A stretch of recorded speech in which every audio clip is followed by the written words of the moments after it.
Nós estamos de volta com o VerTV, que conversa hoje sobre a propaganda dirigida para as crianças através da televisão aqui no Brasil.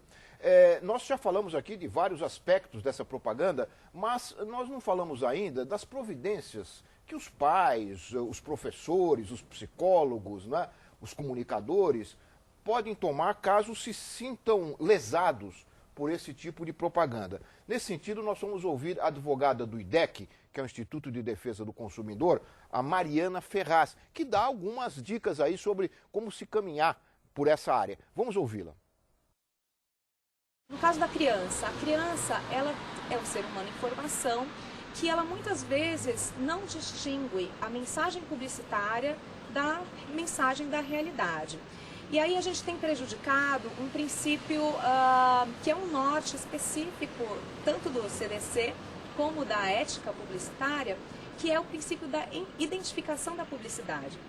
Então, aquela publicidade que se aproveita desse déficit de conhecimento da criança, por exemplo, ela é uma publicidade que a gente chama de abusiva. Também é uma figura ilegal prevista no Código de Defesa do Consumidor. Os órgãos de defesa do consumidor, como o PROCON, até mesmo o Ministério Público, eles podem averiguar o caso e pode-se também instaurar uma ação judicial para que seja averiguado e comprovado aquela figura. O fornecedor, que no caso veiculou essa mensagem, ele pode responder por perdas e danos a um consumidor que seja lesado num caso específico, ou pode ser multado em procedimento administrativo que tenha sido instaurado pelo PROCON, por exemplo. E eu fico pensando, eu queria que vocês comentassem, eu fico pensando nos apresentadores que conquistam as crianças, seduzem as crianças com a sua capacidade, né, de apresentadores, fazem aquelas brincadeiras no vídeo, e as crianças acabam tendo aquelas pessoas como amigas dela. E essas pessoas, no meio dessa brincadeira, impõem padrões de consumo, vendem produtos, né? E aí a nossa advogada aqui do IDEC mostra que isso é ilegal, né? Essa prática é ilegal. No estudo, a gente está observando uma coisa bem interessante, Laudo, que é o seguinte.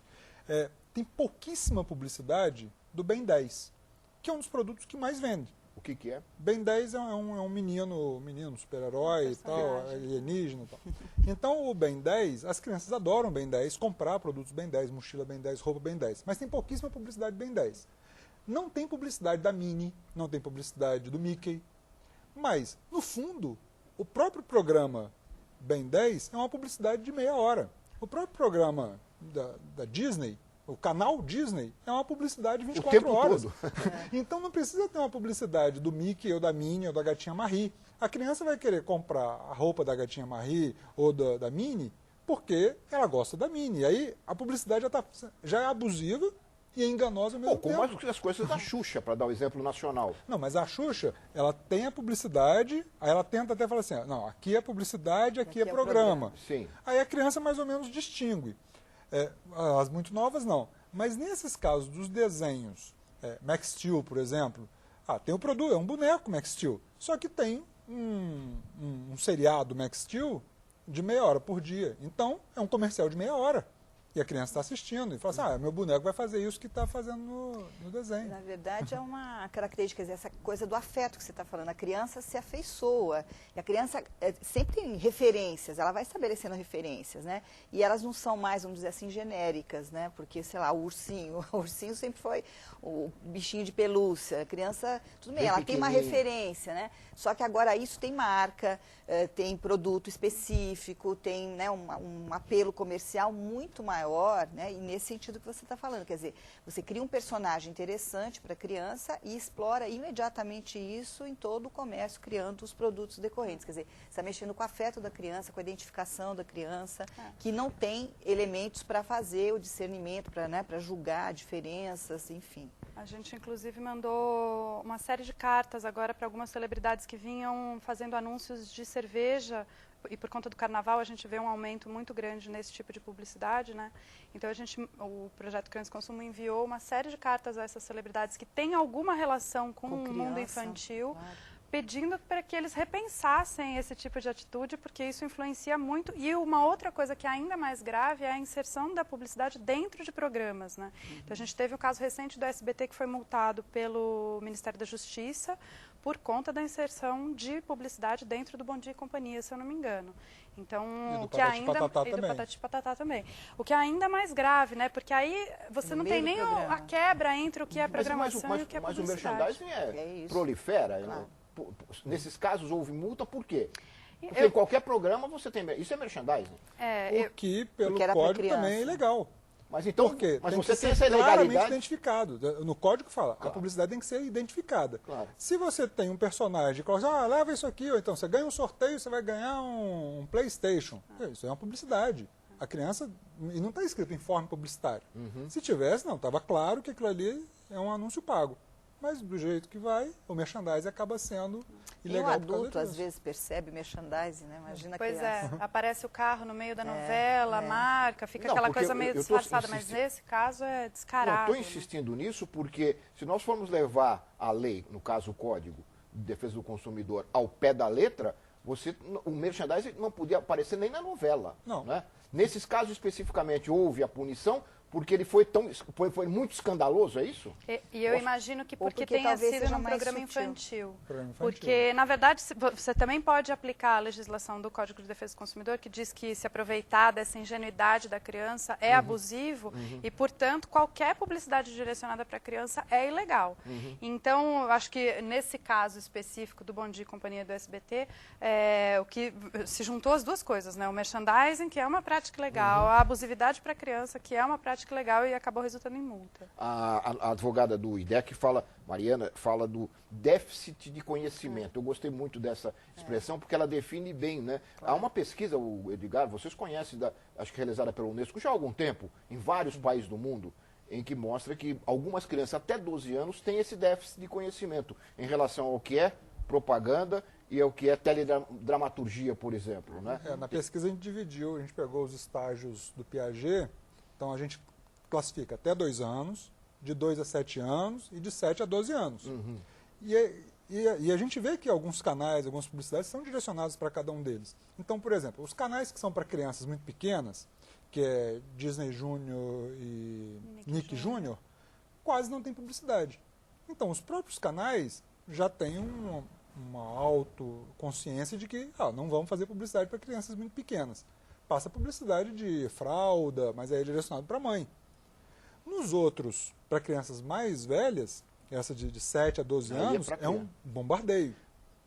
As crianças de médio, ali de 2 a 7 anos, tem sempre uma crise, aí já tem canais específicos, publicidades específicas. E a gente está conseguindo identificar isso. E aí é lá na pedagogia e na psicologia que estamos ajudando a entender isso melhor. Isso é fundamental, né, Graça? Você ter esse apoio, esse suporte teórico para poder interpretar esses anúncios. Eu acho que a gente tem que juntar os conhecimentos, né? Porque eu acho que o conhecimento do desenvolvimento da criança, das questões das relações que a criança estabelece, né? O que ela tem condição de analisar ou não e quais são as referências que ela pode usar.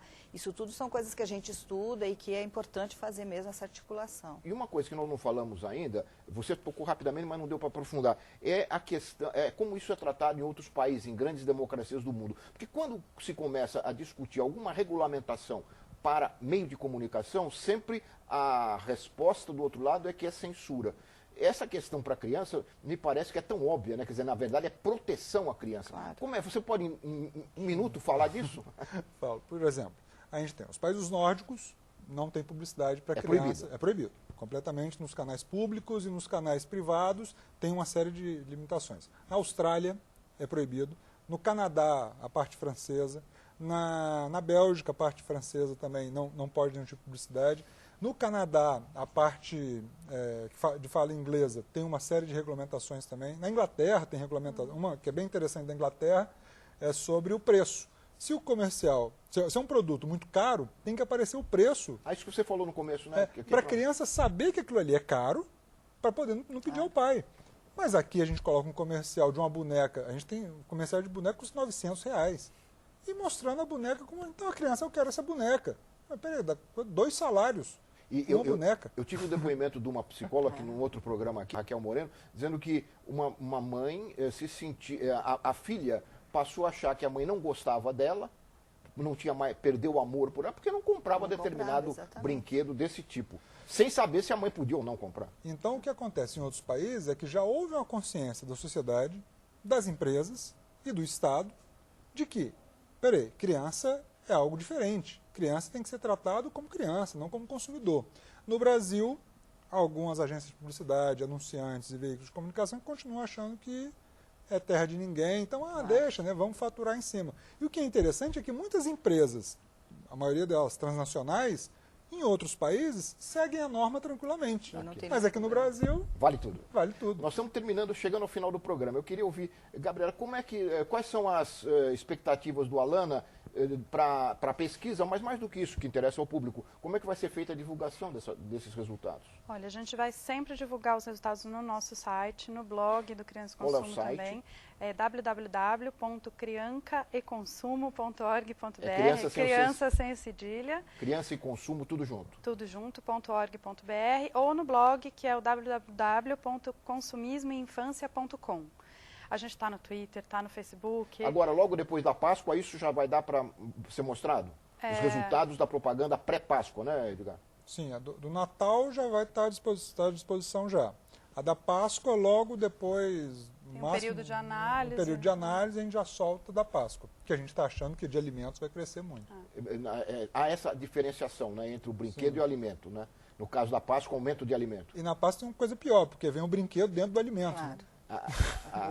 Vem o brinquedo dentro do chocolate. E a criança quer o chocolate por causa do brinquedo. E aí acaba comendo o chocolate.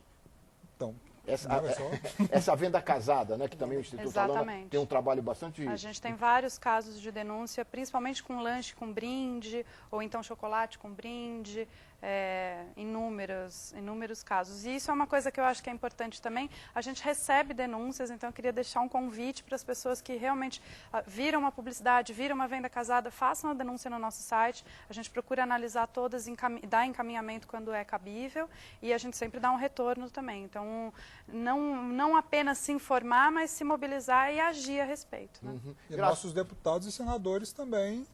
Aliás, como é que essa situação, como é que está essa questão em termos de legislação? Há alguma expectativa aí de alguma legislação semelhante a desses países que você citou? Sim, tem um projeto de lei em tramitação, que já vem há muito tempo, que proibia a publicidade direcionada à criança. Ele tentou se fazer algumas emendas de regulamentar, e agora ele está com um substitutivo valendo, que está em discussão nas comissões, sobre proibir ou regulamentar. Então está sempre em debate, mas a gente tem que sempre voltar esse assunto na Câmara e no Senado. Quando volta o assunto, as empresas vêm logo dizendo que é censura. Não tem nada a ver com censura.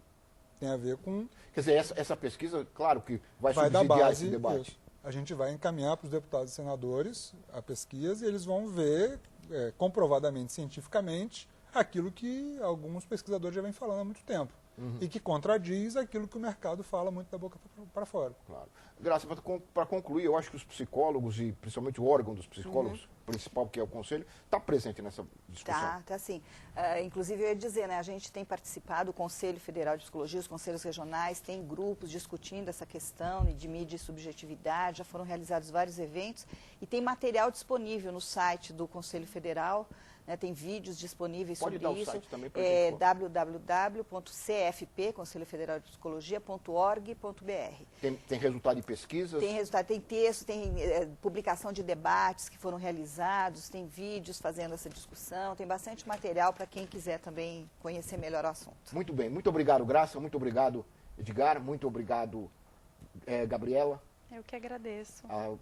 Por terem aceito aqui o nosso convite. Eu espero que a gente tenha esclarecido um pouquinho o telespectador sobre essa questão que diz respeito à vida diária, né, de inúmeras famílias por esse país afora. Mais uma vez, muito obrigado a você também que nos acompanhou em mais um Ver TV. Eu lembro que todos podem participar do programa enviando sugestões, críticas e comentários para o nosso endereço eletrônico vertv@tvbrasil.org.br ou nos acompanhando pelo Twitter, @programa VerTV. Lembro também aos professores que gostam muito de utilizar esse programa em sala de aula, que ele pode ser baixado e copiado através da internet no site da TV Câmara. Muito obrigado, até a semana que vem com mais um VerTV, um programa para quem gosta de televisão. Até lá.